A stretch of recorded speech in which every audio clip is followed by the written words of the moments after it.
Welcome back, everyone, to Red Spotlight. Yay, we're here. We're actually able to do something. We've had quite the week here. We were supposed to actually do something else entirely, and guess what? That didn't happen. And so we're here to do something else that we don't even know what it is going to be just yet. We're just here to vent and rant, which is usually what this show is anyway. It's just me and Alexis. It's just we got two Alexises here. David's too sick to be here. Peter is too busy being tortured, and Kyle, who knows where he is. That's today's show on Red Spotlight number 480.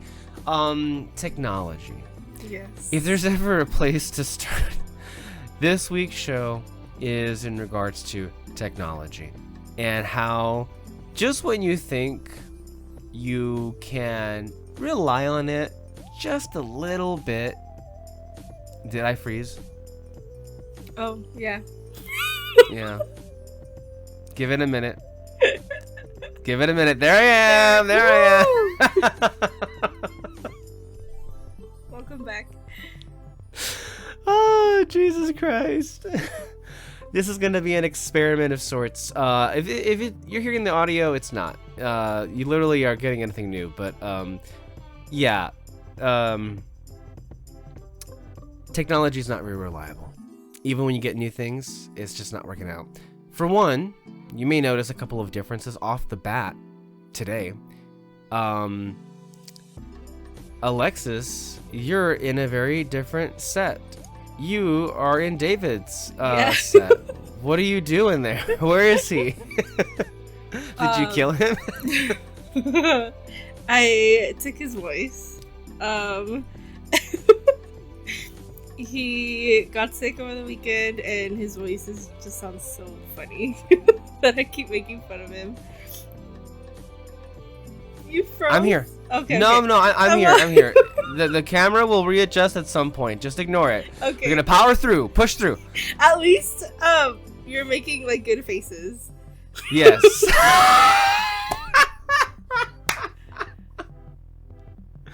And then yeah, they hear that noise there. I'm here.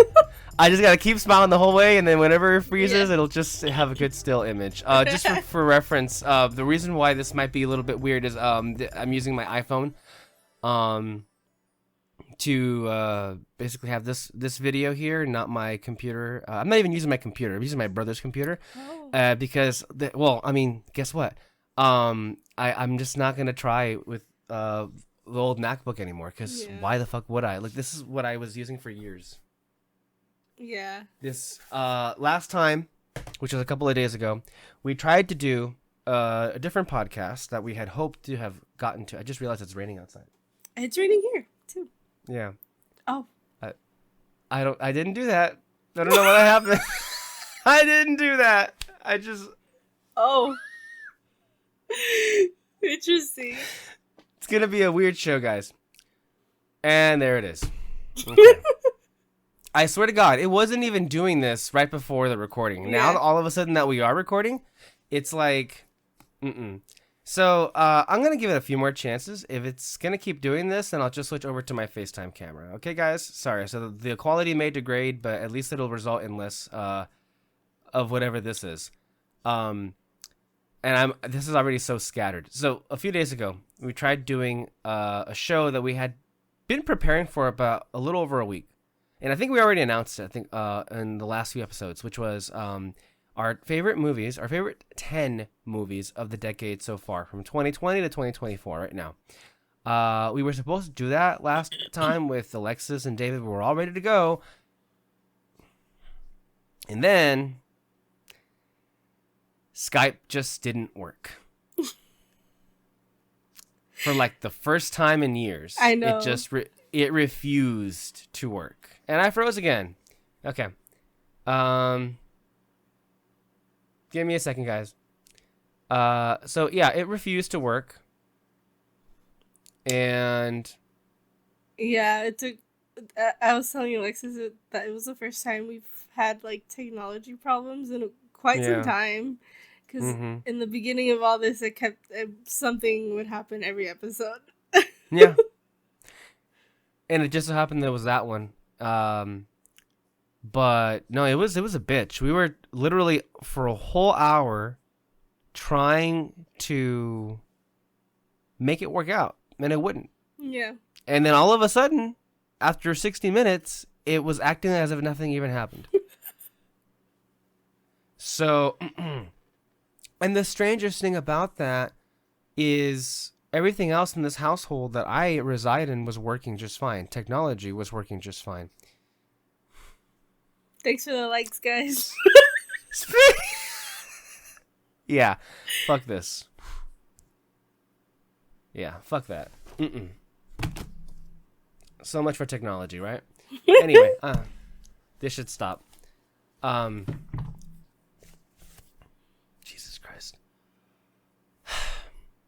We wasted a whole hour, and we didn't really find a reason as to why that was happening in the first place. But as luck would have it, I was already in the process of getting a new computer, so I should be getting it in the next week or so, and that should take care of all of the issues that we've been having.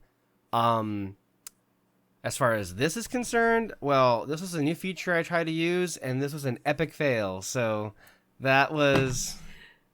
I don't even know why it was doing that. It wasn't doing that. It just kept... Whatever. Maybe I'll close everything, and then I'll try it again. Maybe it was too many tabs that were open or apps. Here's the thing. My computer's really old, and I just assumed that was the problem because nothing else was going wrong. And just now, well, why is it working all of a sudden? I'm not using that same computer. I'm using my brother's computer, so which is a newer MacBook. So, and so far, are we having any connection issues? I mean, aside from this, but I meant just like there's no lagging. No. you hear every word. I hear your every word as it should be. And the other day it was a fucking disaster. Like it was just impossible to work out. So, yeah, technology, guys, not very reliable at all. Yep. What are you gonna do? But it's okay. Next time.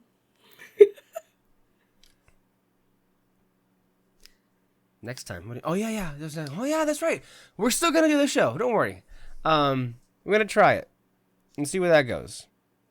Are you excited? Yeah, for whenever we do it. I like my list. Do you really? Yeah. I don't know if you. Do you say that all that often? I mean, yeah.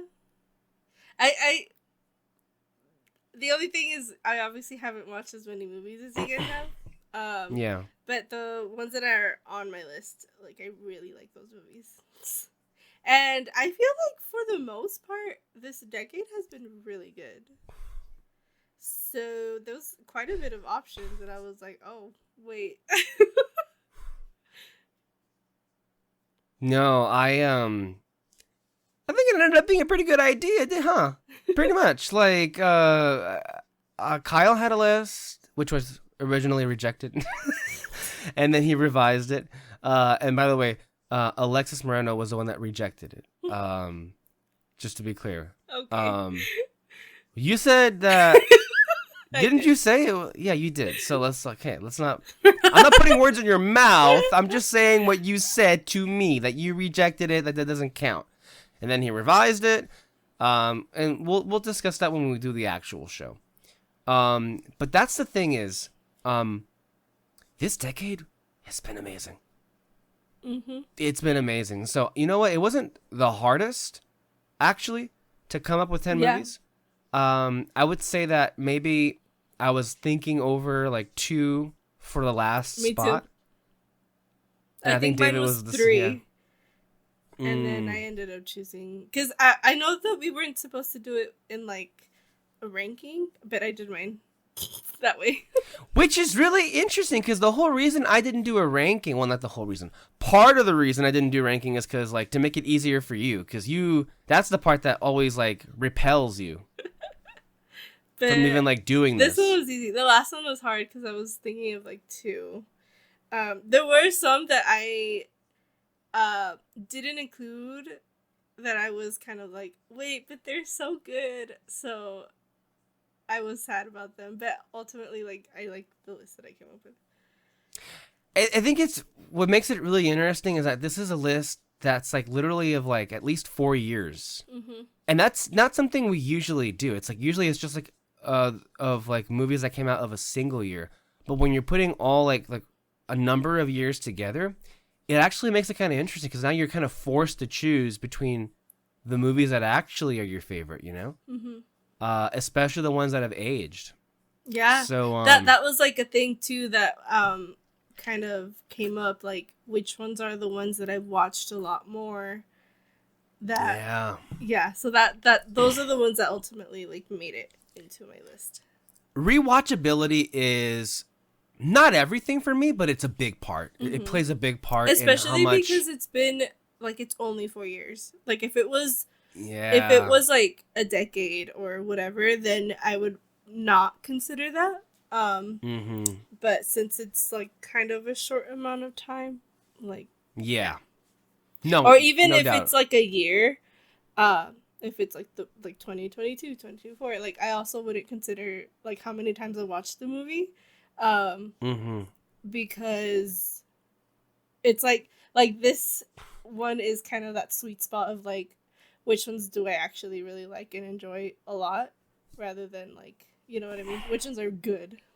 Yeah, I think to me, rewatchability was a big part of this, but also how much it stayed and lived in my mind, and how much it kind of impacted me. And because there are some movies that aren't as easily rewatchable as others, you know? Like, I think to me, one of my favorite movies is Schindler's List. That's not a rewatchable film, but for a very specific reason. I mean, I feel like we have that same thing where like the movies that have impacted us the most are just so sad and depressing, but like we love them. Yeah. and we know that they're good, but it's just hard to watch. But they're like some of my favorite movies. Yeah, so I kind of feel like I think we just like to torture ourselves. Yeah, for sure. I also didn't want to do a ranking because I feel like that would break me. I don't think I can, because I think coming up with 10 favorites on a neutral like level is fine. Having to just like do a ranking, I don't think I was ready for that, and I think it just makes it easier for people that just make like 10 movies out of the blue, instead of just like having to rank them as well. I know they're not going to participate in our podcast due to scheduling conflicts, but I know I asked Kyle to make a list. He made one. I even asked Peter. I didn't tell him what for, just so he would play along. You know how you have to work him sometimes. But just the idea itself was enough to intrigue him, enough to the point where at the last moment that I checked up with him, half of the list was done. And he actually said that it wasn't that hard to come up with the ones. Yeah, it wasn't super difficult. No, not really at all. I think I can't the way that it worked for me, I thought of 10 instantly. But then there was one other that was circling around, and then I had to pit that against one of my 10 and kind of and choose. And to be honest with you, I'm still quite not sure. Yeah. And you know what? I think it would be interesting that, like, I think we might have similar lists, like, all four of us, or 5. How many are we? 4 or 5? Whatever. We're 5, technically. But yeah. I think it's gonna be different. I think so, too. Yeah. But you know what? That's the part that gets me the most excited, because I think that's cool if we all have, like, different titles on our lists, because I feel like one of the things that kind of bummed me about the last top 10 we did, which was for 2022, was we kind of all had the same things on there, but just in different rankings. And we may have very different reasons for why those movies are there. It does make you realize, man, they were all just kind of the same. In this instance, it kind of makes it harder for that to happen. Like, looking at Kyle's list of movies, which we can talk about briefly right now. Let me pull up the list here.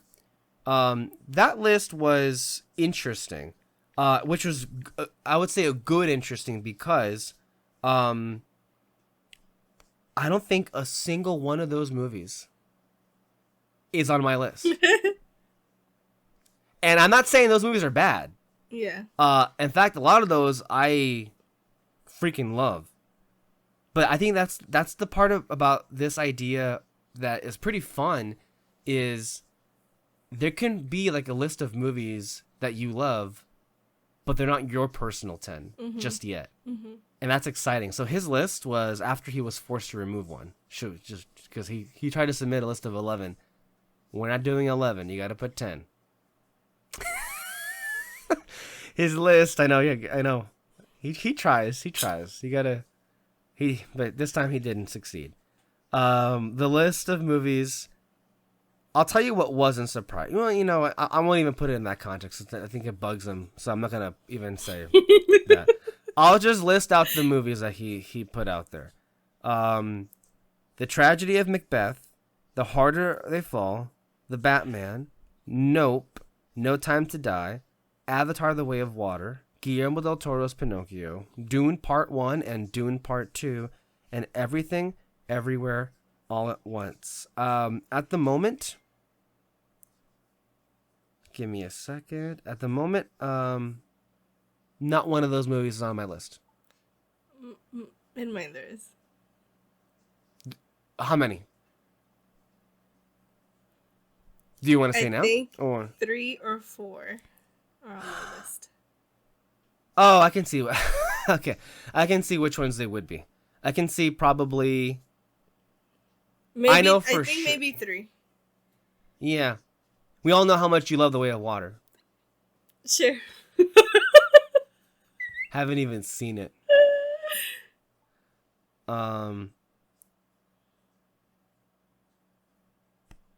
There's one that might be on it. I'm gonna keep you in suspense, because I'm not sure between this one and another one. Part of me wants to tell you what it is.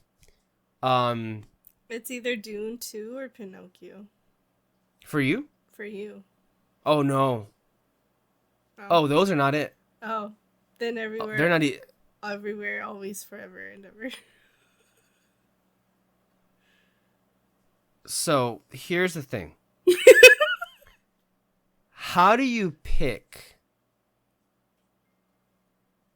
between 2 multiverse movies? That's all I'm going to say. That's all I'm going to say. Because that one that I just alluded to, for those who are savvy enough to know what I just said, you know what I'm talking about. And that movie particularly... Actually, can I say something? Yes, please go ahead. My issue was also with that one. Wait, say it again. I didn't hear you at all. You kind of like were laughing too much. My issue was also with that one, but mine was, how do you choose between 2 family trauma movies?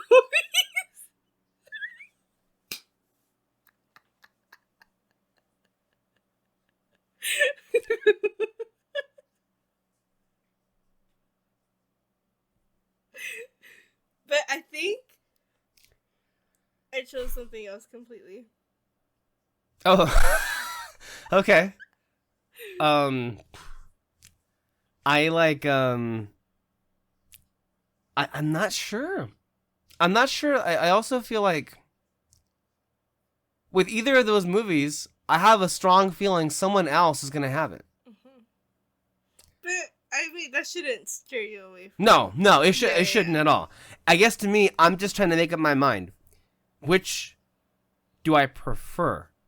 Because I feel like initially, I went with the obvious one, but then I remembered rewatchability. Mm-hmm. And I've rewatched one of those a lot more times Mm-hmm. than the other one. And you're like, and every time I rewatch that one specifically, it increases in estimation. Not that the other one doesn't.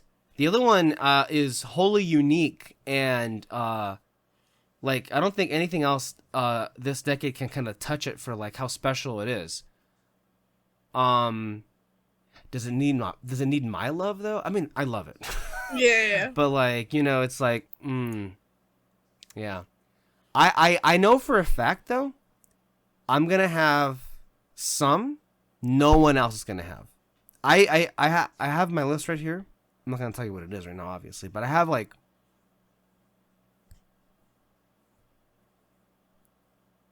I feel I have at least 5, maybe even 6 that the rest of you aren't gonna have. Which is great.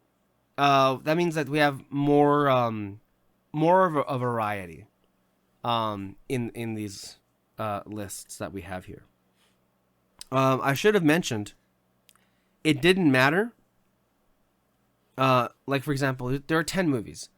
If they all happen to come out in one year, that works. Yeah. It didn't have to. Yeah, there was a lot that I think there was. I forgot what year it was, but there was one year where I was like, I like these, but they were not my favorite. Yeah. Yeah. In comparison, and I don't think it was 2020. No. There are obviously some years that are stronger than others. 2020 doesn't count for most people. I will say there is one movie from 2020 on my list. You're not gonna guess what it is. Peter might, but you're not gonna guess what it is because you haven't seen it, so it wouldn't come to mind. But 21, 22, and 23, like talk about like 3 amazing years in a row of choices to play with. So I think we're solid on a lot of these choices that we had. I mean, there was so many titles to choose from. There could even be like a whole other like, what was your number 11? Before you even do the 10. Like that's how many choices there were. And I do want to remind people, as Kyle already put there, Dune Part 2 is eligible for consideration because it is from 2020 to right now. That already came out. We already saw it. We reviewed it. We all loved it. Clearly one of us, and I expect several of us, put that already on the top 10 of the decade so far. So that's exciting stuff. I can't wait to do it. It's going to be fun. I obviously would prefer for all of us to be there, but we can't. But I'll say this. The benefit of having only 3 of us, which let's be real at this point is the main 3. If we're, ranking the number of appearances lately, but as opposed to the extended reoccurring cast. If all 5 of us had been on there, I wouldn't even want to think about how long that show would have been. So there is a benefit to just having us 3 do it, because that, I think I can assure you, will already be long enough. Yes. So there is that. There's also something else to be thinking about, and that is, and I had I wouldn't call it a productive conversation because like we didn't really have any ideas, but at least I put it out there so people can't say this came up like by surprise. This podcast episode is number 480, which means we're only 20 away from 500. So, and there's also no telling what week that'll land on. I mean, we could try and give it our best guess, but I feel like that's a waste of time. I wouldn't even bother with that. But I think what we should be giving some thought to is, the hell are we gonna do for that show? Because I don't really got any ideas. that isn't like more of the same that we've already been doing. So I'm putting it out there. Hopefully maybe you can, I don't know, think of something, because that's a big milestone. Yeah. 500 episodes. That's a lot. That's a lot of episodes. I think when did we do 400? It wasn't that long ago, was it? I think it was. Was it 2 years ago? I'm gonna say 2022, or maybe like late 2022 or early 2023. Around that time. Dang. I mean, I could check, but it's been a minute for sure. Yeah. That's a lot of episodes, a lot of time. That's our whole lives. That's literally our whole lives. Yeah. Can you believe that shit? And then it'll be 10 years. Next year. Yeah, you're right, yeah. I think it's gonna be at the same time. Well, technically, the 10th anniversary is this year. Only because the first show was September 2014. However, regularly, it didn't really become a thing until 2015. So I think we consider our actual 10th anniversary. I think the episode you first appeared on, I think that'll be considered the official 10th anniversary. Because before then, and Kyle's gone on to this at length, before then, it was just like, it was a lot of things, but it wasn't what it is right now. Episode 13 is when you first appeared. Okay, I was correct. Episode 400, was like, no, we didn't do anything special at all for that. We just did like a review of Bob's Burgers. It was June 19th, 2022. Dang. Yeah. So, and then episode number 13, Diamonds Are Forever, I believe. Gotta really scroll all the way back for that one. Jesus I Christ. really like that episode. Yeah, I do too. It kind of like, it was like one of the make or break episodes. Like, honestly, and Kyle wasn't joking. Like, at that point, he was getting ready to like shut things down. He was getting ready to cancel the show, and who knows where we would be without you. You literally saved the show. You're like, you literally are the Little Mermaid. The impact you had on the Red Spotlight podcast is the effect Little Mermaid had on Disney animation. Isn't that funny? It's pretty funny. Your episode, I finally got to it, was dropped on August the 13th. Oh. 2015.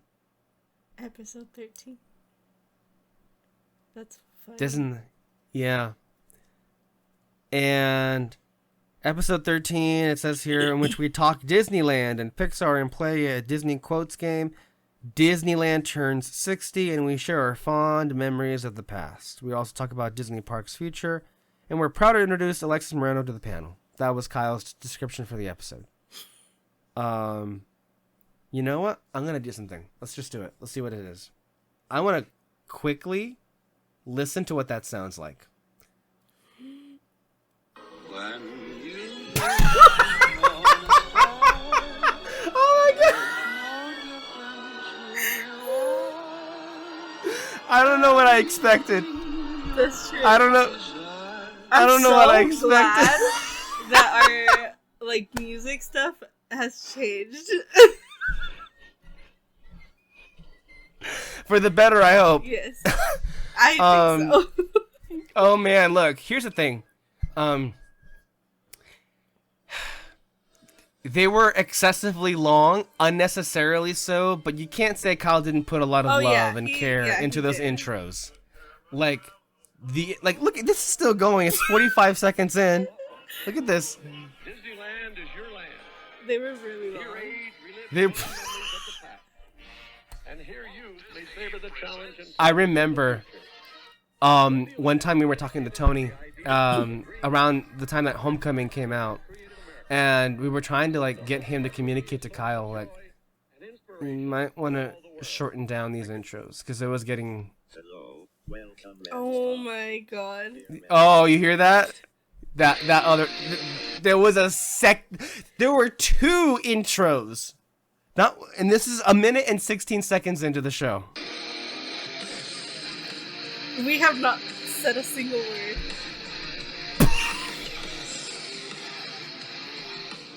I like how I said I really like this episode and we're just shitting on it. Lovingly, though. Lovingly shitting on it. There's a difference, though. Oh my god. Ladies and gentlemen, this is Red's Spotlight. I seriously don't know why the fuck that's happening on the screen, real quick. If anybody knows, like, if you want to give us a like, go ahead.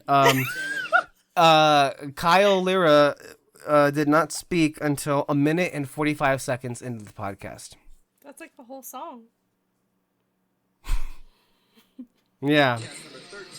So, let me see. Disneyland Diamond Celebration. We're going to be talking about what's new and what they put in the Diamond Celebration. We're going to be talking about our old memories. We're going to be taking a trip down old memory lane. And also, we're going to be talking about our least and our favorite attractions. And we're going to give a top I think 5 list for of the all of us, what's our least 500th and- episode, we should do one all together.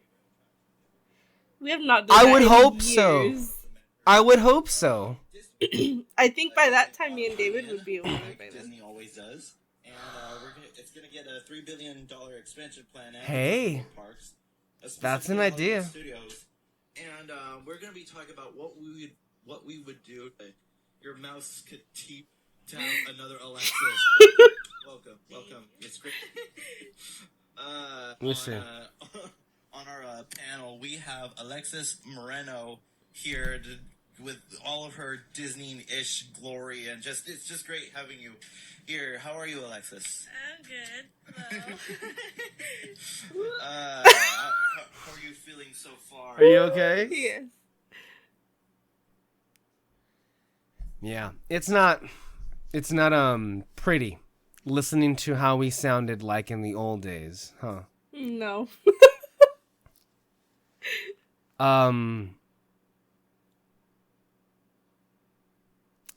Yeah.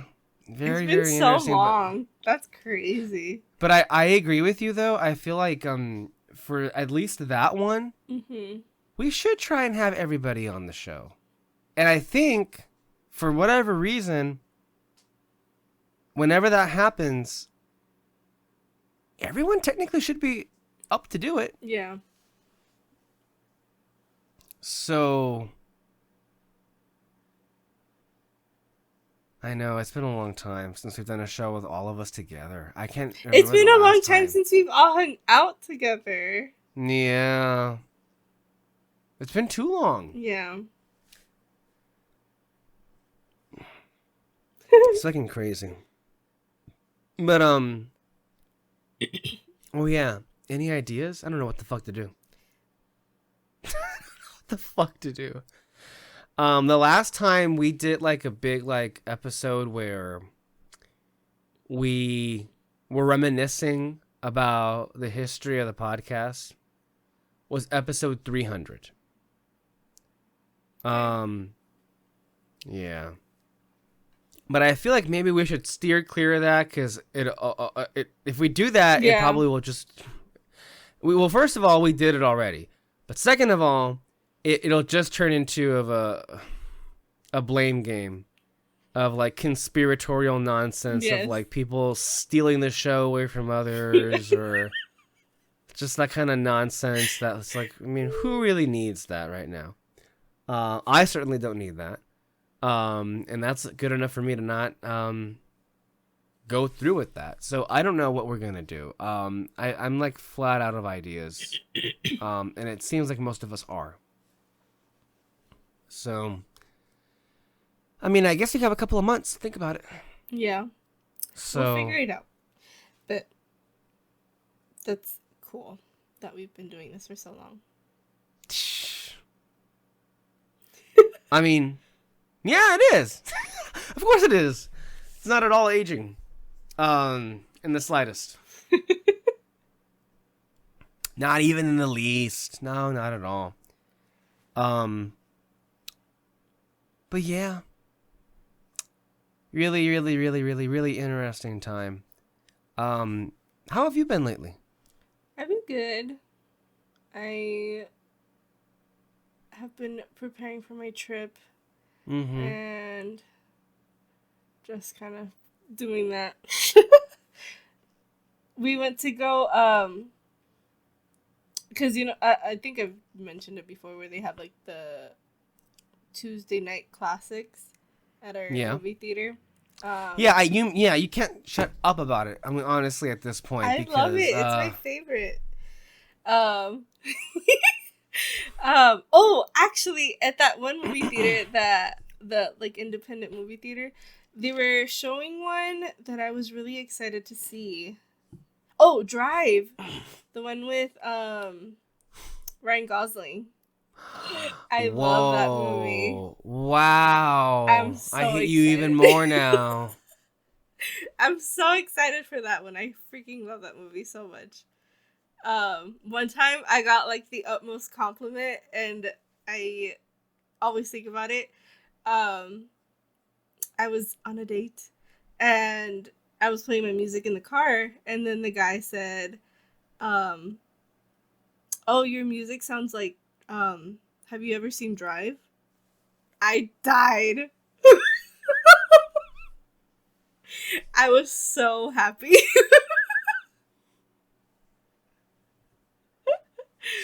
But yes, I'm excited to see that one. I think I'm able to see it. I think it's before I leave. But they've been showing the Twilight movies at my movie theater.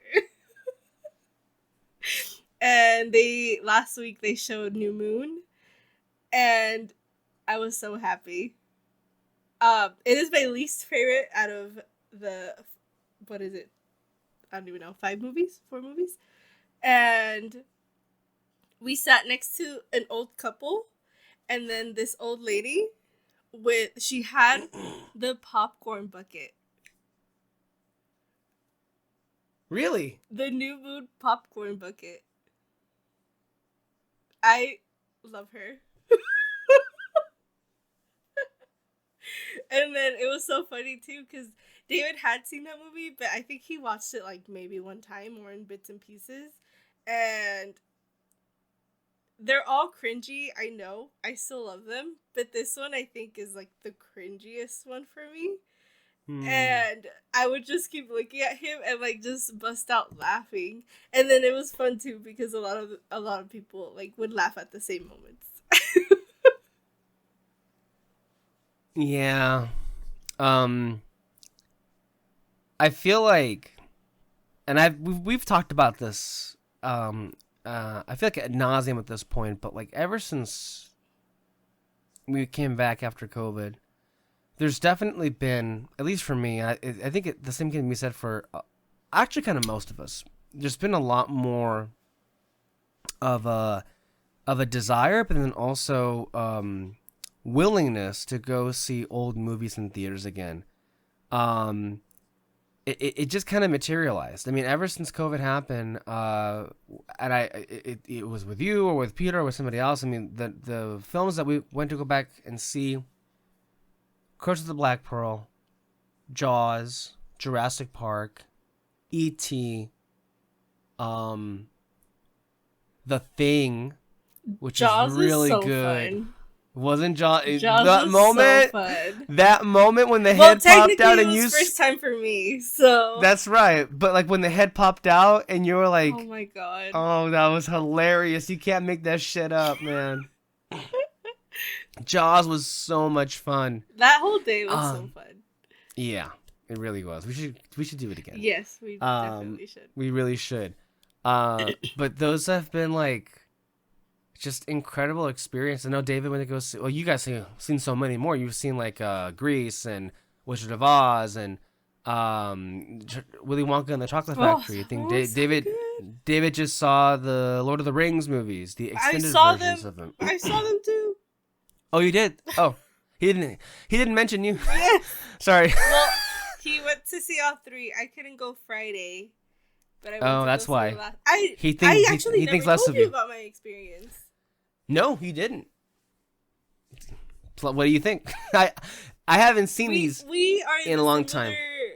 Realm where like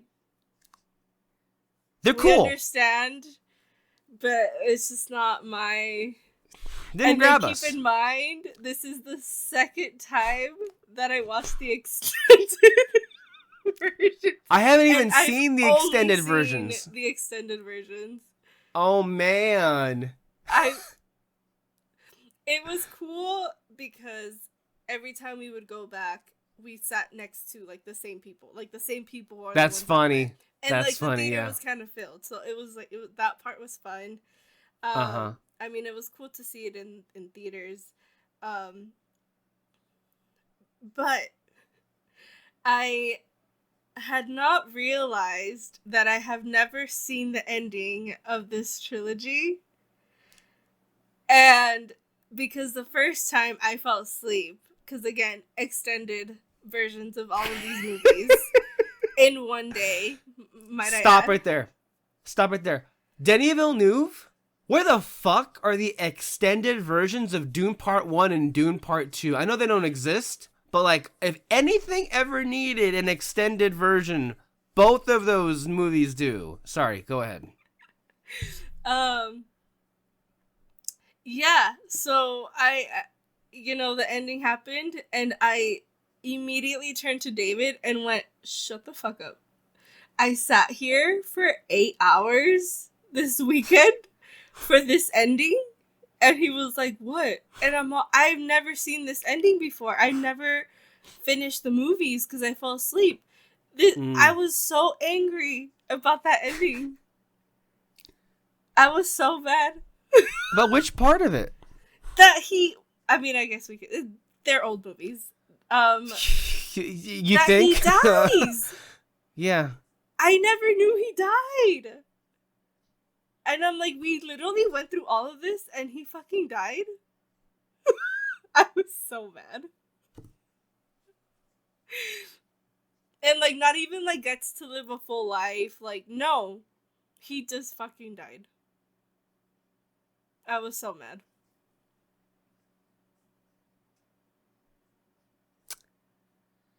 Here's something interesting though. Because I do want to share some of my experiences as well that I've had lately with older movies. But in the next month, all of the Spider-Man movies are coming back to theaters. Yeah, I did see that. Oh, and the A24 movies. That's weird. That's a good kind of weird. Ex Machina, Hereditary, and what was the other one? The Green Knight? I forget. What? No, it wasn't the Green Knight. It was some other one. Well, A24 is doing an IMAX thing. I'm loving this recent resurgence in IMAX interest. We should also mention real quick. Isn't it incredible how Dune 2 is just dominating? I wasn't even expecting it to be this big. I was like hoping for like 500 million worldwide. That was it. But it well exceeded over that. We love to see it. Yep. And Denny deserves it. Let's see if the Academy snubs him again for Best Director. Let's see. Watch them do it. So all the Spider-Man movies are coming back to theaters. But, if we're being real here, there are only 3 that I'm interested in watching on the big screen. They're the first 3. So, and they kind of correspond around my birthday. So there's that. Also, I don't know how long it's going to happen, but all the Star Wars movies are also coming back?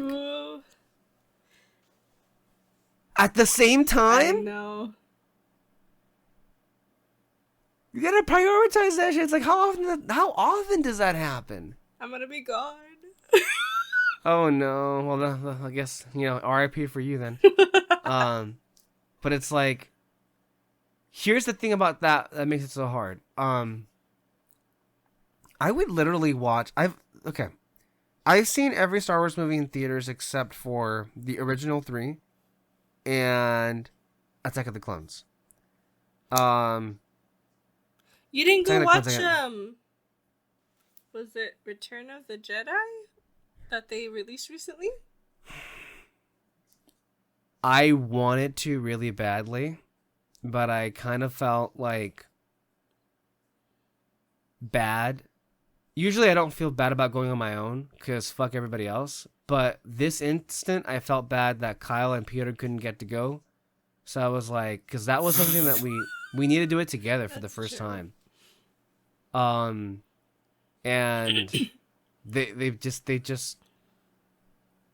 weren't able to do it, and I just like, well, You should have came to Arizona. I should have. It didn't even occur to me that I should have come to Arizona. But then I also want to say I was busy that week too, and there were other things that were happening. So it was like, it's just one of those weeks where you can't necessarily make the time to do it. But it's like, I would literally love to see all of them. Like, well, that's not true. Revenge of the Sith, A New Hope, Empire, Return of the Jedi, Force Awakens, and Last Jedi. Oh my god, to see The Last Jedi again. Yeah, that's the thing. Yeesh. I still remember the first time we went to go see it. One of the best theater going experiences ever. And also, to be fair, and fuck everybody who says otherwise, one of the best to do it. Just flat out. So, some tough choices are ahead of us for that. Because there's also Challengers and Monkey Paw.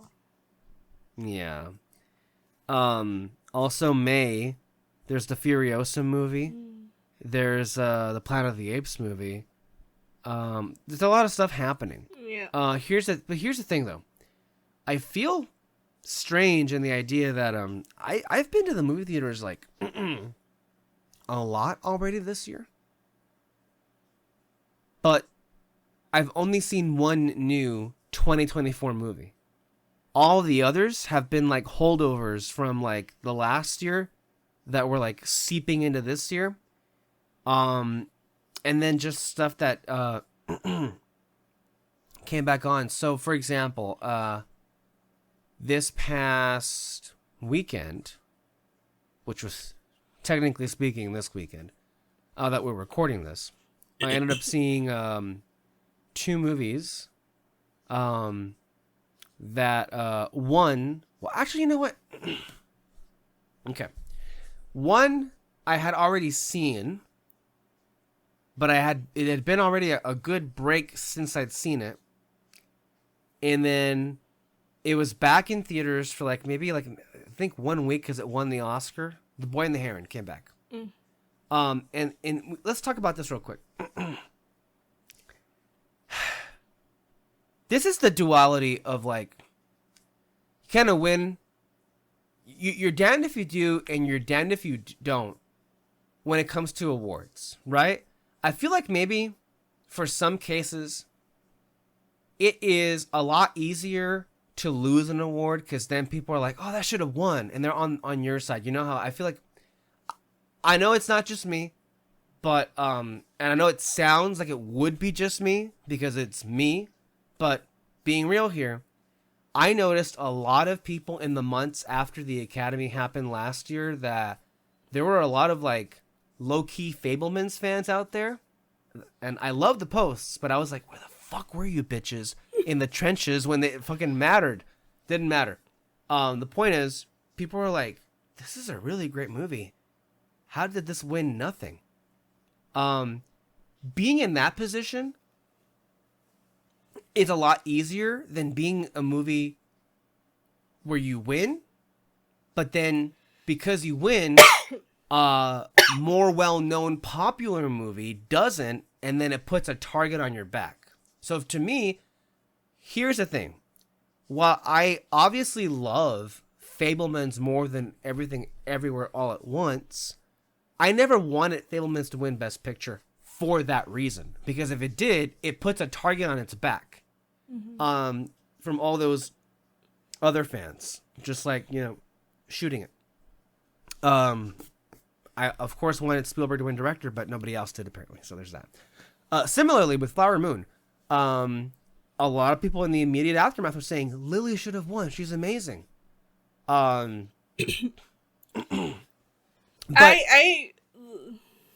hold on a minute. Hold on. I'm not saying she should have. I feel like she should have in a different category. Because I think Emma's amazing and she should have won, and that was a deserving win. I'm not saying that at all.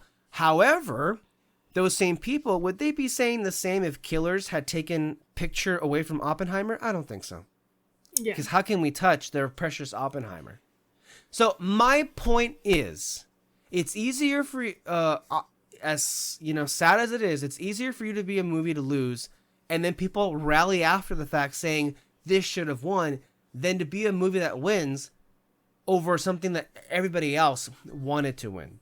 So why I bring up Boy and the Heron? When the movie ended last night, I saw this last night in San Diego. Which, by the way, I want to get into because, I have some things to say. Immediately as the credits rolled, I overhear in the background, which, by the way, this is why I love watching movies in San Diego. This is an 8:15 at night on a Saturday showing of The Boy and the Heron. Full crowd. You can't beat it. The only time I got a full crowd of Boy and the Heron in where I live was the first night. The rest, empty theater. But one of the initial things I hear behind me, someone was saying, yeah, this won over Spider-Verse. Look, that's fair. And I get it. However, okay. I'm trying to say two things at the same time here. First, that kind of makes my point, right? That puts a target on this little Miyazaki film, and it places all these really unrealistically high expectations of this movie against Spider-Verse. But I think to me, that's more of the fault of movie fans, because here's the thing. It's totally fine if you see Boy and the Heron. Most of us saw Boy and the Heron and didn't at all get much out of it. And that's fair. And you're not wrong, and no one is wrong for not getting much out of the movie. I did, but after several times of watching it. Yeah. And that my point is, it is so unrealistic, really, to compare two different kinds of movies like that to each other. The Boy and the Heron and Spider-Verse are first of all, going for different things. Second of all, Spider-Verse is a masterpiece. Mm-hmm. We all acknowledge that. But it's an easier movie to follow and get into than The Boy and the Heron. The Boy and the Heron is a movie that kind of it forces you to lean in, and it forces you to just slow down. And it takes its time. Now, granted, for many an audience, I can understand if you were bored or maybe even fell asleep a couple of times, especially in the first half of the movie where it was slow and methodic and at times kind of dreamlike, where you might have been put to sleep. I totally get that. But I think it's also, we need to be fair about it. It's well, because of how both movies were made, it's if you're thinking that this was going to be inherently better than a movie that won an Academy Award, then you have an outdated mentality when it comes to the Academy Awards. They don't give out awards based on what's better. Yeah. That never has been the case. I also another thing to add to that, which is Please go ahead. Because of how the Academy works, with only having one category in animation, you're putting all of these different types of movie together when, they should be able to explore other options of being nominated. Mm-hmm. Or, even then, animated movies in general should be considered legitimate contenders in all of the other categories, the regular categories that all the other films are in. I would say that in the last 5 years, we've had a couple of them. We've had Spider-Verse, Boy and the Heron, Del Toro's Pinocchio, Turning Red, Luca, Encanto. There's been a lot of great animated films. I did Puss in Boots, the Mitchells vs. the Machines. There have been so many amazing different kinds of animated movies that deserve to get nominations outside just animation. There should literally be a category for voice acting. Like, there should be, legitimately. The fact that there isn't one is insane. Yeah. Because who would you fill it with? You're plenty of people to fill it with. I mean, just Boy and the Heron. Look at Robert Pattinson and Florence Pugh. Literally can't even tell that that's him. No. You can't even tell that's him at all. But I mean, seriously, Boy and the Heron and Spider-Verse should have been nominees for picture, directing, screenplay, editing, score, production design. Like they should have been legitimate like considerations toward those things because they're that good. It like Del Toro's Pinocchio. Honestly, I think every movie this year in animation should have had other nominations. Yes, exactly. Del Toro's Pinocchio last year did win, but it didn't get nominated for song, which it should have. Yeah. It didn't get nominated for score, which it also should have. But it being a stop motion animated movie, it should have been in consideration for visual effects, for cinematography, for production design, and in my view, it should have not only been considered but won editing. You know how hard it is to edit together a stop motion movie? No. Nothing. So, thank you for bringing that up, Alexis, because that's also a really good point as well. My thing is this. Without giving it away, like, it should be no secret that when we do the top 10 of 2023, Boy and the Heron and Spider-Verse are going to be really, really high up on my list. That's all I'm going to say. And I'm not going to say I love them both equally, but I love them both. And it's hard personally to be mad at Boy and the Heron winning because it's a Miyazaki movie, and that's his second competitive Oscar that he has won, which, by the way, the man is a titan that should have had won so many more at this point. Also, Boy and the Heron is a hand-drawn animated movie, only the second to do it, to win in that category. That's fucking wild. So,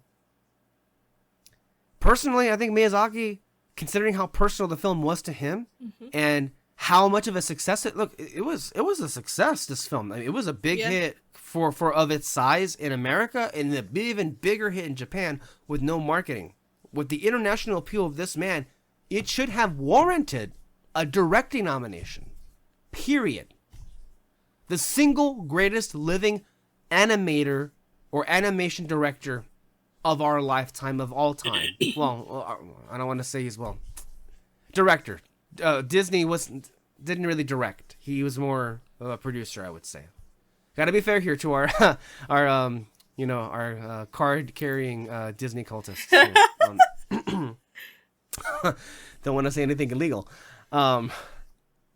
Anyway, although it's funny how Disney had the rights to the Miyazaki movies, and then they kind of threw it away. Yep. And then when the new one comes out, it becomes a big hit. All at the same time that their Disney animated film is just like cratering. That's so funny to me. Yeah. Well, they kind of deserve it. But the thing is this. Speaking more to the quality of the movies. Sorry. Go ahead, please. Quickly to Disney. Have you heard about like what's going on with them?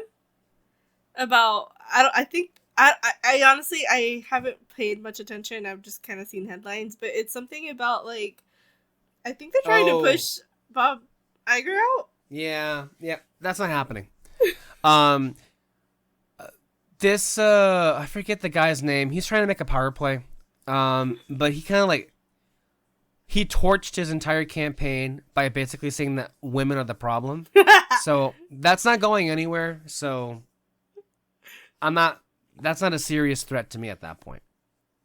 So I feel like and I think that's how we should treat those individuals, right? Like if you're going to say the whole basis of your campaign is that there are too many females, bye. We're not giving you the time of day. That like, or was that it about being diverse or whatever? Was that it? It's literally taking the go woke, go broke mentality, which, by the way, comes from bad faith artists, like bad faith con artists. That mentality comes from people on YouTube who are trying to con you into giving them money. That's their whole platform. And that idiot just took that whole talking point and like, well, this is what we say. These people have no idea why things are crumbling, so they go with the loudest voices. Well, it has to be this. It's like what Trump said, right? Somebody's doing the raping. Well, the House of Mouse is crumbling for some reason, right? So it's got to be this. Because what else would it be? Watch our show. You'll know what the problem is. We've been saying it for years. That's all I'm going to say. But that mentality,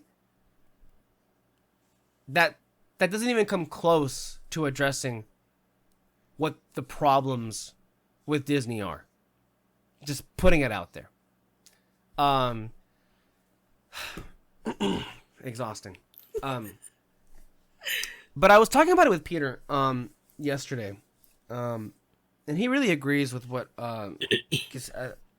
he said with The Boy and the Heron, a film that he liked as well. He said, I'm gonna get his direct quotes here. I really think it's the kind of film that needs time and multiple viewings to fully appreciate. Which is something both of us said in our initial review back in November, or actually no, December, when we both had seen it with David. And I also said that I kind of felt like this was going to be a film I was going to go back to and get more out of each time. And I think that's what ended up happening. This most recent time was my 5th time watching it. Now, I want to also say, notice how Alexis wasn't at all fazed by that. Because at this point, I see the same movie multiple times. And it was like, I know that last year I saw Flower Moon 5 times. I saw Guardians 3 5 times. I saw Spider-Verse 5 times. That's a lot of money. That's a lot of money. That's a lot of money. And a lot of hours. Yeah. But do I regret it? No. I do not regret it because the films were that good. They were that good. At least to me anyway. And this most recent time seeing Boy and the Heron, I gotta say, every time I see it, the pieces come together a lot more. And I feel like, especially this last time, there were things that I noticed where I'm like, how did we miss that? Like, there were issues that we had with like the film not flat out saying certain things. And I feel like with Miyazaki, having seen it now 5 times, he didn't really care to say it out loud. Mm-hmm. I feel like all of the information that we needed to know, he was actually presenting. But I feel visually. Like that's how he is, though. How he is. Yeah. That's how he is. It's very, like, I mean, if you take a look at all of his movies, things just happen. Right? Like, things just happen, and you kind of have to just go along with it. Yeah. To me, I think what makes The Boy and the Heron so interesting is that there are a lot of reasons why it's very interesting. For one, just from a visual standpoint, and then also with like what happens, it's a lot of Alice in Wonderland. It's a lot of The Wizard of Oz. Mm-hmm. Elements of those movies in it. Mm-hmm. Plus his own usual DNA. But there's also elements of Flower Moon and Fabelmans from this perspective. Both of those movies came from Spielberg and Scorsese, and you may not think of Fabelmans and Flower Moon as similar, but they are in the sense that their creators are kind of grappling toward the end of their careers and the end of their mortalities. And they're kind of using these final pictures to discuss a lot of the themes and a lot of the ideas that they've been grappling with their entire lives. So Boy and the Heron also is that as well. Boy and the Heron really is the story of Miyazaki kind of coming to terms with the fact that his life is almost pretty much over. And he is thinking of like, is there a successor? Is there a point in a successor? Does it even mean, is that even how you're supposed to live? Like, what is the point of it all? And I think to me, what makes the movie so special is like, when you think about it, it's about two different versions of himself. The granduncle is him as he is right now, and Mahito, the little boy, is who he was as a little boy. And they're talking to, it's like two different versions of the same person speaking to each other. And it's kind of like this notion of like, would he take the offer to build his own world? Or the point maybe is life as it is. You're just supposed to go through how it is and find the beauty and just being in the moment that way. Yeah. So there's a lot that movie is kind of like speaking to that isn't it, but how Miyazaki is, it's not saying it out loud. And I feel like, and I think all of us agreed, granted, some of us had more positive feelings, but all of us kind of felt the same in this way. If you just watch it the one time, you're not going to get any of this. It's not enough. And I know, and I would also say it's fair to say, but Alexis, like, if a movie didn't grab me the first time, it's not on me to go back and watch it again. You know what? But Fair. that's... But also But you can unfair. say that about any movie. You could Yes. say that about every single movie in existence. Like, you're not gonna... I think about, I know it's, like, so stupid, but, like, I think about Gilmore Girls. If you've ever watched it, I don't know if you have. But the like, quirkiness about the show is that their dialogue is very fast-paced. Like, super fast-paced. And you will miss things. Yes, and every time I go back and watch it, I watch it at least once a year. I get a new joke every time. Because either I didn't catch it the first time, or I learned a new, because another thing that they do is that they reference a lot of pop culture, a lot of like different things, and I go back and rewatch it, and I'm like, oh, I know what they're talking about now. And it's like interesting to look at these three movies specifically, because it's like this thing of like, you know, back in the day, you know, millions of years ago, our movies were older people telling their stories. Yeah. And this is what that is. Yeah. And they would only, you know, hear it the one time. Yeah. And it's just like, you know, it's just kind of thinking about it over and over again, and those stories are not going to be, they're going to be translated differently throughout time. And it's kind of the same thing. Very well said. I agree completely. And that's what we're talking about, basically, right? And this may be the last story he has to tell in his life. Who knows? I mean, he's working on another one right now, but point is, this is a very special movie for him. And therefore, it should be a special film for all of us. I guarantee you, you go back in there, you will get so much out of that movie, but you have to be willing to engage with it. If you just see it the first time and your response is, how did this lose? How did this win over another movie? But that's also a big issue with like people today, where you know they want it's this thing of like fast like satisfaction, I guess. And if they don't gravitate towards something right away, they just block it out, which is, it shouldn't be like that. That's very unhealthy. Yeah, it is. And it's damaging for us because if we throw these it's damaging film itself. Why do you think film is not as highly regarded? Film, even outside with different things, we have our book podcast and stuff, and that's a big issue with books right now and authors, and that's like a thing that people are talking about, that like books are kind of becoming like this like sort of fast fashion-y type of thing, where authors are just writing whatever they can just to kind of come up with 1 or 2 books a year, which is like crazy. And people are reading them, they're reading the story, but they're not connecting to it, so they tend to go to shorter stories, or stories that are easy to read, rather than and it's not to say that you should read like these like fancy books with fancy words and all these things, like no, like, but you should be open to reading both. And even if something doesn't connect with you right away, go back and read it, and maybe something will later on. Yeah.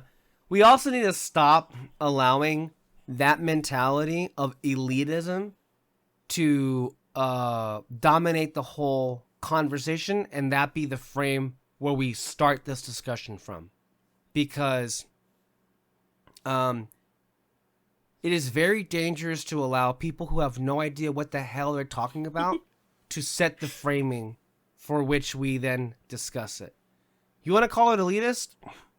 Go ahead. But if you can't see how this is becoming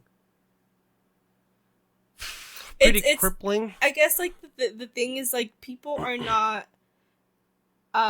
using their critical thinking skills.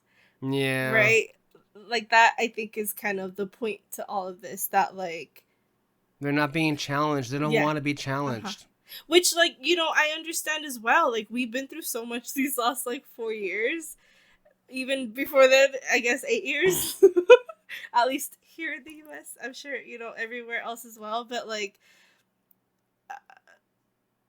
with social media, with the internet, with like all these things, like, we're getting so much information thrown at us every day, every hour, that like I understand people just wanting to shut off and just like not use their brain as much. Like, I understand that as well.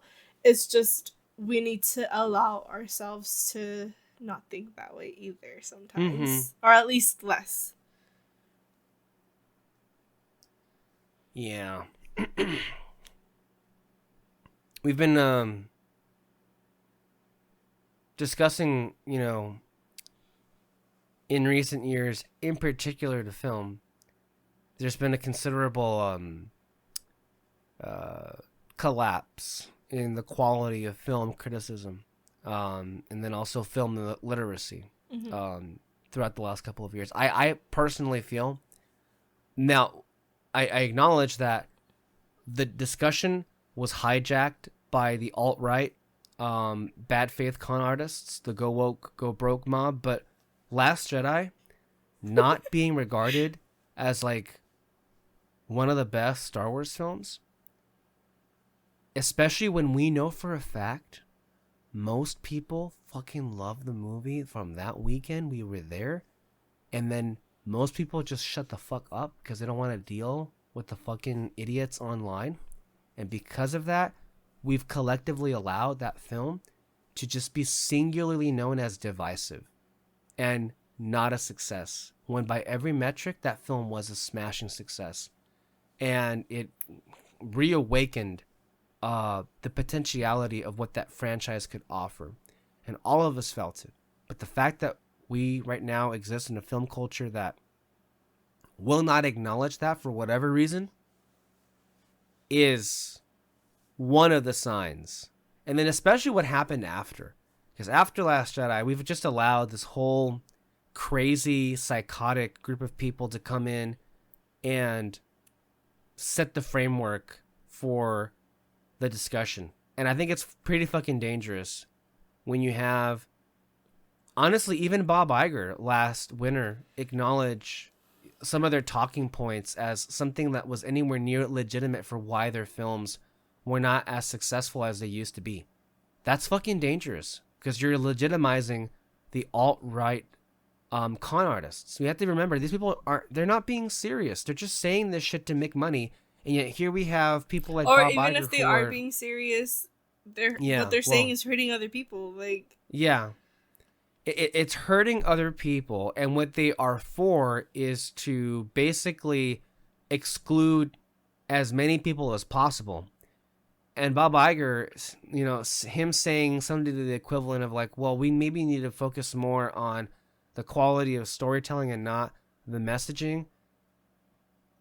But that's they go hand in hand. Like, well, for one, yes, they do go hand in hand. But my point was going to be, if you're, are you really going to like make us feel as if like that was your focus? Because I mean, if we're going to judge you based on your like representation, do we have to go through the long list of fucking embarrassing failures you had for yourself? Like, do we have to go through like the cop and onward saying my wife or my girlfriend, or do we have to go through the one lesbian kiss in the back of Rise of Skywalker as like your crowning achievement, or what, or the singularly exclusive gay moment that LeFou had in Beauty and the Beast? Like, is that what you're gonna point to as like, yeah, we fucked up there and that's why those movies ended up sucking? No, your whole system of making movies has not worked for the better part of 10 years now, and the only reason why they were successful in the first place was they got fucking lucky. And that luck has run out. And that's all I want to say about that. Because if we keep going, we're not going to shut the fuck up. Speaking of Disney, though, I think to me one of the best Disney movies ever, I'm going to put it out there, has been re-released. No, that's even wrong to say. Has for the first time been released in theaters. Luca. A month ago, we did a re-review of Turning Red. Some of us went to go see it. Some of us did not. Some of us went to go see it 2 times. So there's that. And so Luca came out for the first time ever in theaters this past week. Of course, I saw it twice. I mean, when would I not? Alexis, I gotta tell you something. This movie's fucking perfect.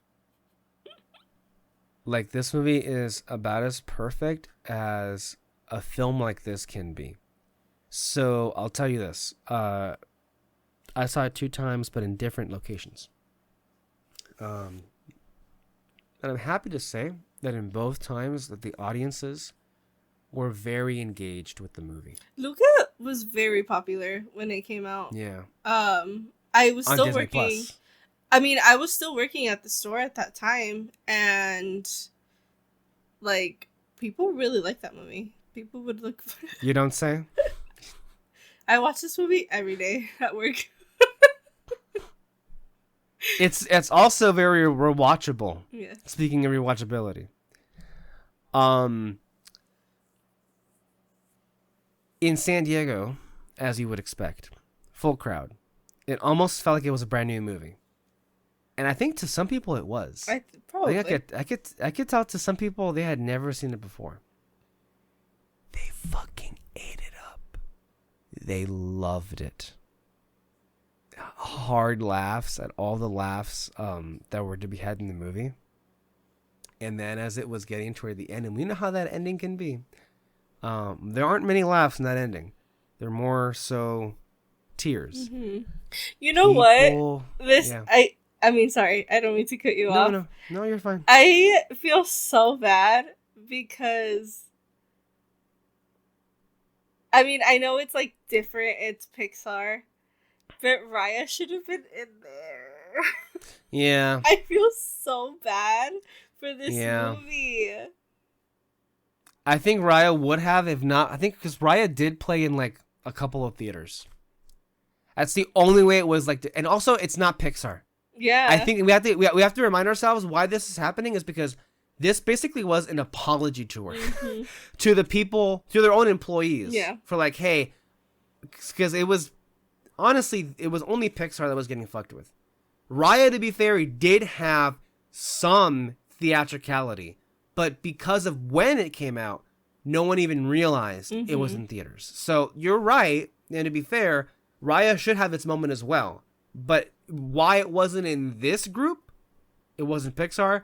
And Pixar, remember, they were revolting against Bob Chapek last or 2 years ago because they were pissed that why were we the one studio you were doing this to? And honestly, like, we've already covered it ad nauseum that decision has fucked them over 1,000 times over with all their animated projects, just not making anywhere near as much as they used to or should, you know? So we'll see how Inside Out 2 plays. But lately, their films have just not been doing well. I saw the trailer for Inside Out. I'm so excited. I feel like I'm going to get called out so bad. By who? By this movie. Oh, and I'm not ready for it. The trailers are interesting. I want to give it a chance. Here's the thing, though. With Luca, this crowd, I'm telling you, Alexis, they loved it so much. And for me, having seen it twice this week in the big screen, again, like with Turning Red, you notice more details. The animation looks even more beautiful. Every line of dialogue is like perfection. The characterization is completely on point. Man.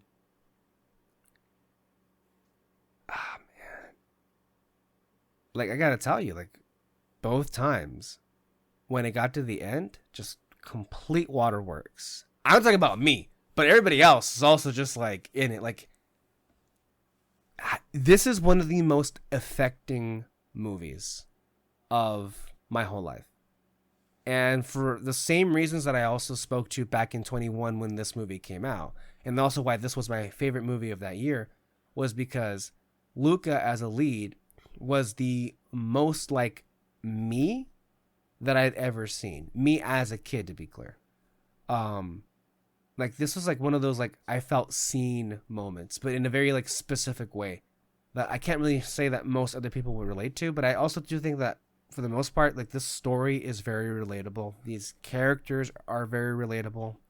Also, it's not as appreciated, and I know Chris Stuckman kind of missed the plot in his review of that movie when he was like complaining how why didn't the movie spend more time on the underwater world.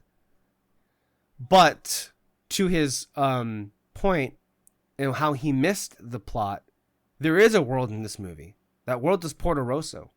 That, seeing that come to life on the big screen was just like, I could live there. It is a beautiful place, a beautiful world, the world of Luca. And I gotta tell you, for me, the waterworks actually began this time. That moment where they're revealed, they win the cup, and then Julia's father comes up and proclaims them the winner, and then slowly the whole townspeople begin to come to their side. The old ladies reveal themselves that they've always been sea monsters, and some of the other old ladies are like, give me that wanted poster, and then rip it up and then just start celebrating. We need that in our world today. We need that attitude in our world today, because that's exactly how it should be. And I know that when the movie came out 2 years ago or 3 years ago, that was actually one of the things that people were like critiquing the film for. That it was overly simplistic, and that like people were like mad how the film was like not approaching it in a realistic manner. Like, if that happened in our world, people wouldn't just like accept it. But that's the point. Yeah. The point of that moment was like, yeah, but that's how it should be. Acceptance should just exactly be like that, and not even batting an eye or giving it a second thought. I fucking love the movie. It's a great movie. It might very well be not just my favorite Pixar film, but maybe my favorite Disney movie. Like, it's gotten to that level at that point. I also want to give a shout out to San Diego for, like, you know, having like evening options for this movie. I don't know what's going on where I live, but like I just saw the recent showtimes. You can only catch this movie one time a day at 9:55 in the morning. What the heck? I know. Last Tuesday, when I was fortunate to have some time to see it for myself, 3:50 was the latest showtime.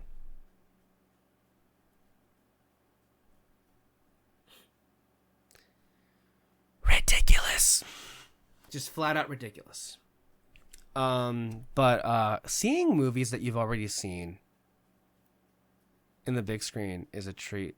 But I think it also was like, I gotta tell you, watching Luca for the first time on the big screen gave me chills. It was like, and I went back and listened to our original review of the movie from 21, and I heard a clip of me saying what I would give to see this on the big screen. And 3 years later, I think, right? I can finally say I have. So a dream come true. Yes.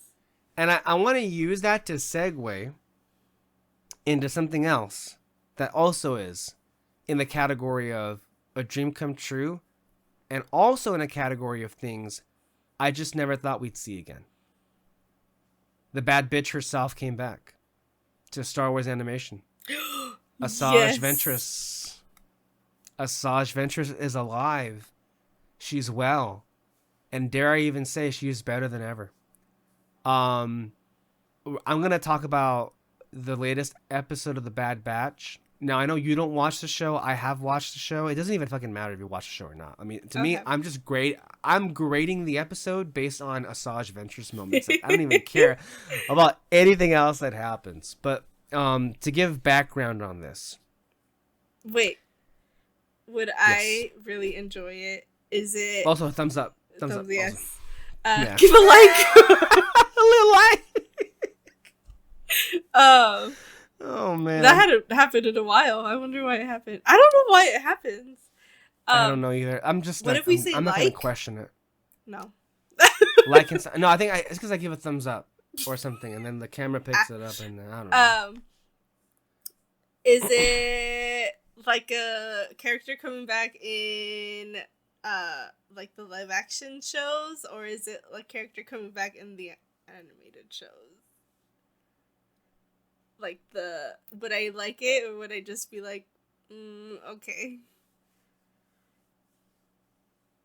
I'm actually a bit disgusted you would suggest that this would be anything. Well, to be fair, like I've watched a few episodes of The Bad Batch, so I don't really know like the quality, and I haven't really seen people talking about it, so no, I'm just asking because it's a new I feel like thing. if you look, there's a lot to say.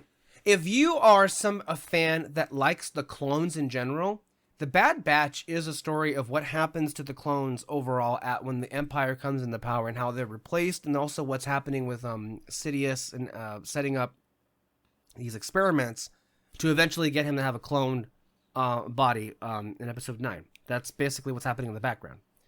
But there's a lot of background to give to people about this. And the easiest way I can say it is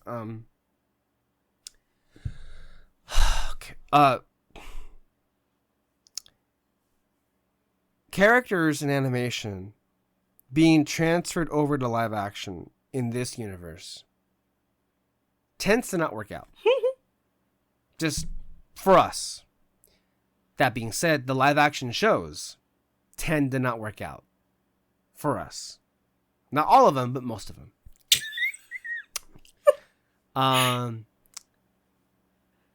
So we're on the same page, apparently. Yeah. It has been rather depressing, the extent to which it hasn't worked out. You can't get any more... I thought you couldn't get any more... Well, you can't get any more embarrassing than Boba Fett, but you also can't get any more disappointing than Ahsoka. The shows, I mean. That was bad. When you are saying in reference to how characters have returned in animation, that's a very different story, because we all remember how it felt like when Darth Maul came back in animation. That was a big fucking deal. Or when Ahsoka came back in animation in Rebels. When the show came back in general. In general. Asajj Ventress's return is not on that level because it was more low key. Okay. But I would argue that's kind of why it was perfect for me, because of how low key it was. Okay. But just because it was a low key return doesn't mean it wasn't like memorable. It felt more natural. It felt a lot more natural. But I also want to say that before we even get into that, we need to be clear about like other things as well. In the idea that we are so inundated with, and we have been with Star Wars, and particularly with like Star Wars characters coming back, Clone Wars characters coming back, that we're sick of it, we're tired of it. Except for the one that we've been specifically asking for, get this, for 10 years now. This past episode of The Bad Batch marked the first time that we have seen Nika Futterman, the voice actress of Asajj Ventress, and Asajj Ventress period on animation since 2013.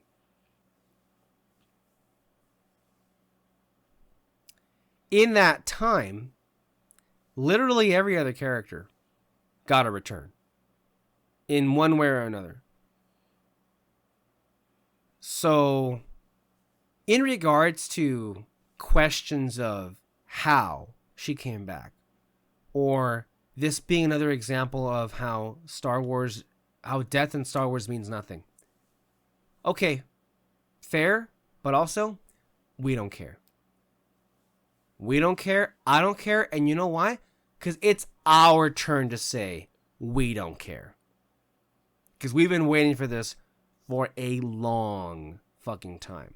It also, I would say, makes it that much sweeter because this is a character that for all intents and purposes died. Yep. And came back, which made it all the more surprising. Just to clear things up, no, Dark Disciple did not get thrown in the trash can. The events of that book take place.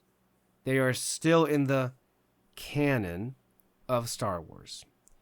Very clearly, what has happened here is a continuation after that. So for those who are not aware, this character ended up forming an alliance with Quinlan Vos. She trained him in the dark side because their mission was to assassinate Dooku.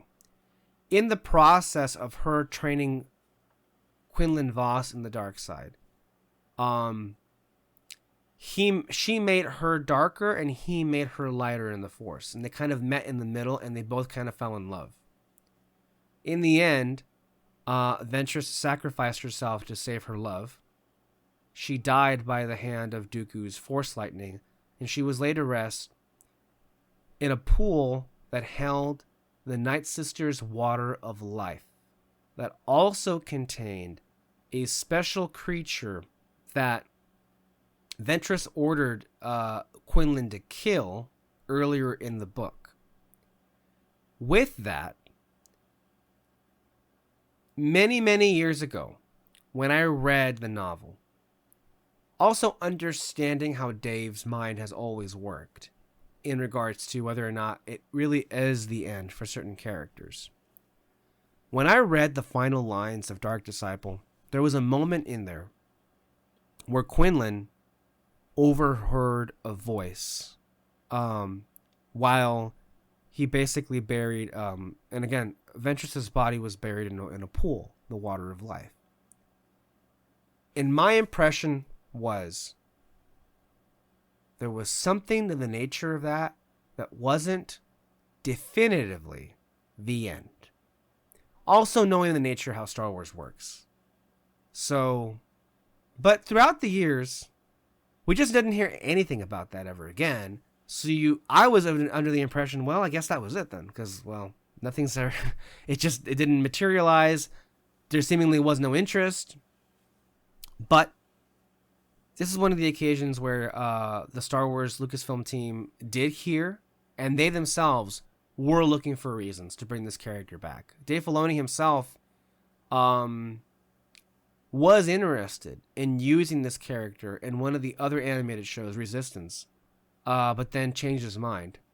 So there had been for a while now an interest in finding a way to bring her back. And Brad Rao, who is the supervising director of the show The Bad Batch, was actually offered the chance to bring this character by Filoni on this show.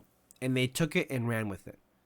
And personally, I gotta say, I really respect how they handled it in this episode, because they didn't address it at all up until the very end.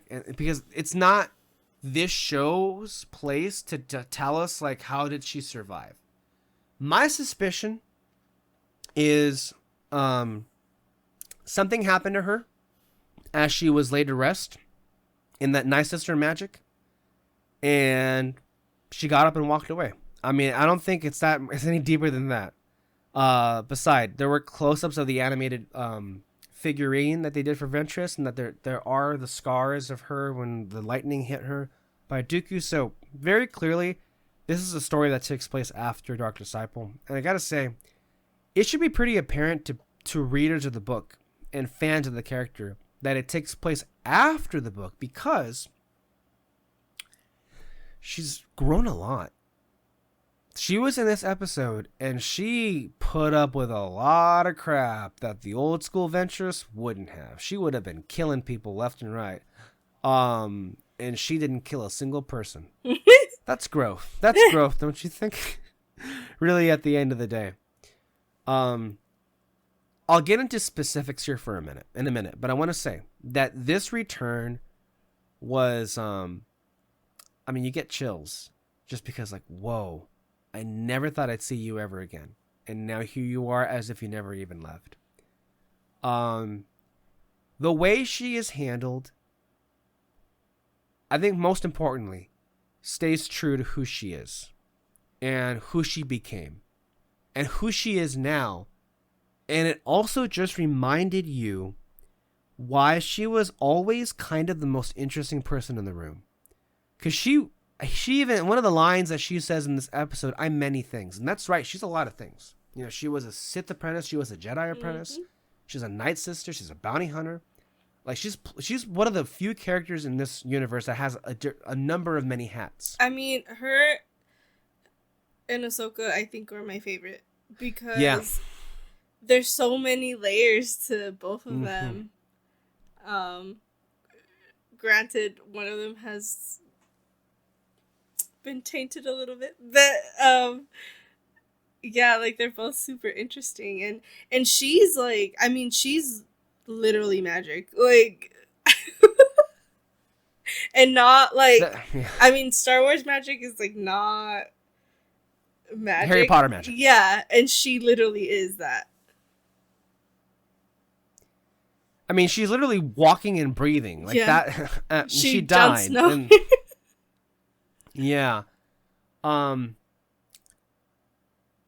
I just love the manner in which she conducts herself as a person in this episode. There was so much that they were doing. There was so much that they were actually telling us about who she is now without actually telling us. They were showing us who she was by her almost off the bat assuming a kind of mentor role to Omega, who is a young clone. Now, Omega, just the long story short of it is, she's also a clone of Jango Fett, but she's a clone of Jango Fett and then somebody else. Mm-hmm. They've been doing the Kaminoans were doing a lot of mixing and matching, so she is technically a clone. However, her blood contains a high midichlorian count that just so happens to be the exact blood they need to complete the experiment that Palpatine wants, which was to clone himself but keep his high midichlorian count, which means he would be able to transfer his essence to body and maintain his high talent abilities in the Force. So she's literally Rey. But better. I don't know if they're gonna connect that to Rey. But she has an accent. I'll just say it that way. I don't know what the future is for Omega, but they may have pointed to a future in this episode because there was some chemistry between Omega and Ventress in a very like natural way as well. Like maybe she could be a future, not just mentor, but master, if you will. The whole episode is basically Ventress showing up and saying, I hear you guys have been asking around about what this means. It means basically that you're talented in the Force. And she tries and evaluates Omega if she actually is talented with the Force. Oh, okay. I did see somebody write about like the test that she had to go through, and yeah. I mean, I didn't read the whole thing. I just kind of peeked at it, but they said like that she failed at all of them or something. Yeah, for the most part. So basically, well, so she says, because it ends with her telling Omega, from what I can tell, you're not. But we know that she is because of the blood. Yeah. So there's a disconnect there. Yeah. And Ventress said, like, the blood doesn't make you a Jedi. You have to be trained. And even then, it can be hard. But I think there's this sense that, and this is how much Ventress has grown, that she was kind of sparing her feelings. That she wasn't being entirely truthful to her, because after she walks away, she then tells the other clones. One of the clones actually calls her out and says that you're lying. And then she coyfully says, about which part? And then she kind of just says to them, look, if she did have that potential, it's gonna go in a spiral. That's true. But I think basically the point of it is, if she did have that potential, not only would there be bigger targets on your backs, but it would kind of mean you would need to be separated. Only because of how the training there goes. Like basically she was look, the way I read it was, Ventress did not tell Omega that she does have the signs of being talented in the Force, because she did not want to separate this family. Mm-hmm. And she would know what it means like to be separated from a family. Yeah. So I think she was just trying to like, look, but also warning the older clones, like, look, what you want doesn't matter. What's going to happen is going to happen. And you guys aren't as safe as you think you are. Like the whole episode, the title was called The Harbinger. Like she's like warning you, like them, like, yeah, this is not going to end well. But also the whole episode, like, even if you notice, the color schemes of both characters, Omega and Ventress, kind of were mirroring each other. By the way, Ventress's hair looks amazing. Now, also, there were moments in this episode where she was acting more like a Jedi than she ever has before, like communing with nature, summoning, like, yes. Is she still with the guy? So that is not at all addressed, nor is it addressed how she survived. All she says at the end is, the Empire can come and find me if they want. I've got a couple of lives left. That's all that she was. That's very interesting. So, but I know. Nika Futterman gave an interview with StarWars.com, and she basically like coyfully confirmed, not confirmed, there's more coming with her. So I don't know if the next animated project is going to feature her primarily, or maybe that she means a Tales of the Jedi episode or two with it. Like, I mean, honestly, they could do a lot of things. Yeah. And to I guess I'm trying to say they could maybe redeem the last movie. They could. You never know. you never know. You never know. And I'm definitely open to the possibility of that. I've seen some look, and you mentioned Quinlan. Quinlan was not mentioned in this episode, but the last time he was mentioned was in Obi-Wan. Because Obi-Wan mentioned him as he was one of the people who was operating what they call the Path. Yeah. The Path was basically like this underground railroad for like Jedi or Force sensitive users. And now that we know Ventress survived, I feel like one of the theories people have for like what a future show could be, that's the show, The Path. With characters like they've been saying a lot of well, I guess it wouldn't be with him, but Obi-Wan coming back. Like either the show or an animation, or so I think that there's something happening. There's something happening for sure. I think for me, what this episode confirmed was the Bad Batch is ending this season, but afterwards, I fully expect to see Ventress and Omega survive and be a part of whatever's happening next. And I think the path might be what we're looking at as what could be the next show. I just think that's awesome to have a show that would be at least co-led by Ventress. Please give it to us. Give us something. And I know that I need to watch the show. I know. Yeah, but honestly, just watch this episode first and then watch the show if you want. But because like the parallels. So for instance, in the book, she made Quinlan Voss slay a creature for dominance and power. In this episode, she had to calm a sea monster down all on her own by connecting with it through the Force. And she calmed it down. Think that she I have a feeling Obi-Wan is gonna have like a big part in her story afterwards.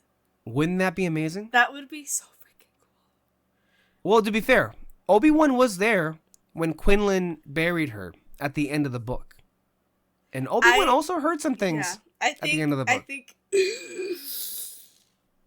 I think it's gonna happen.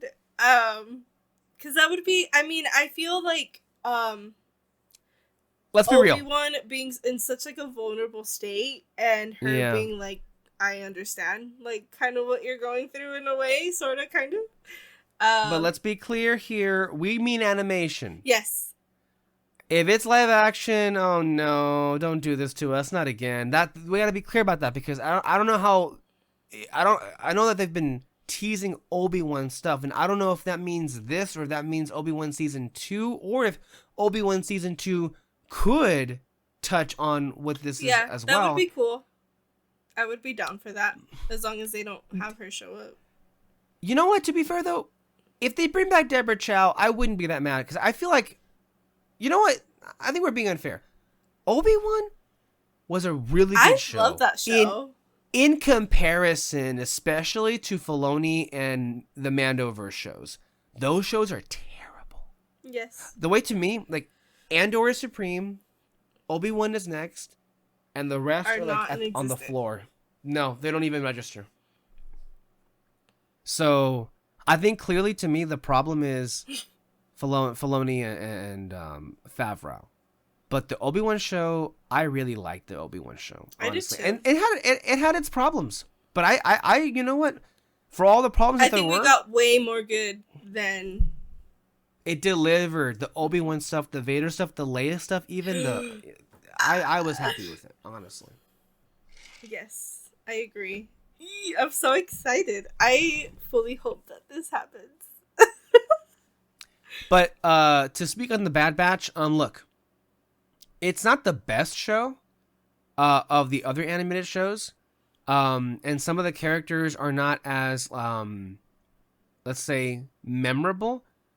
But the themes that it touches on, especially in Season 2, gives Andor vibes. I feel like you could say that about all the animated shows, though, because they actually try to teach you something or say something or do something. Yeah. I think to me, it's been a really, really, really good show. And it's been a showcase for how fucking impressive Lucasfilm animation is. And how it needs to keep going. And I'm happy, based on what I'm hearing, it's going to keep going. Yeah. Because there was a while there where this could have been it. Yep. So I'm happy it's being kept alive somehow. After this. But, yeah. Also, yellow looks great on Ventress. That yellow lightsaber looks really good on her, I will say. Also, you haven't seen any Bad Batch at all? I saw the first episode. Okay, so the first one, because the first one starts off with Order 66, and you've seen that, I'm sure. Yeah. Okay. There are some episodes you can skip, but most are actually pretty solid. actually. I know, I think the second or third episode, we kind of meet back up with Cut LaQuain, who was that deserter clone that Rex met in the Clone Wars back in season 2. Mm-hmm. So I think I saw the first 2. Yeah. Yeah. We catch up with dude, you feel really bad for the clones, how they're treated like garbage in this show. I think that's why I haven't watched it, because I don't want to be sad. No, it's sad. Yeah. Like, anything that has to do with the clones and, like, Order 66, like, just... I watch it, but, like, I don't want to. Yeah. But I gotta say, though, look... it felt like a mission to get Ventress back in living. And while it may seem and sound hypocritical that all of a sudden we're on board with bringing dead characters back, look, I don't care. I've needed her back. At the same time, though, I hope that I know Dark Disciple is a really popular book. I do hope at some point they try and present that in animation. Yeah, like a little Clone Wars movie. I don't know why they can't just do those. You know? Because it was a pretty big deal. So yeah.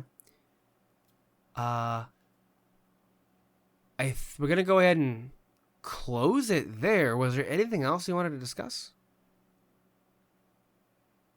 The next time we meet, we're fingers crossed. We're gonna hope to do the top 10 decade so far that we've been doing, that we've been teasing for like weeks now.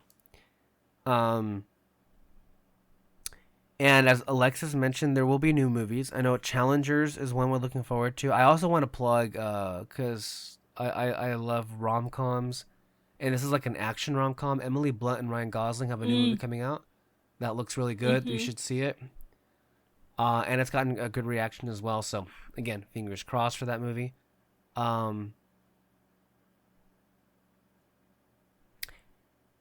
That's it. I also want to apologize for the technological problems that have happened, especially this show. I'm gonna assume maybe I had too many tabs or apps open on my phone, because since I did that, I switched back to it. Mm-hmm. There's been no freezing. I mean, there've been the likes. Don't forget. But yeah, don't forget to like and subscribe, and leave a comment down below. There've been those that have been popping out like weirdly out of nowhere.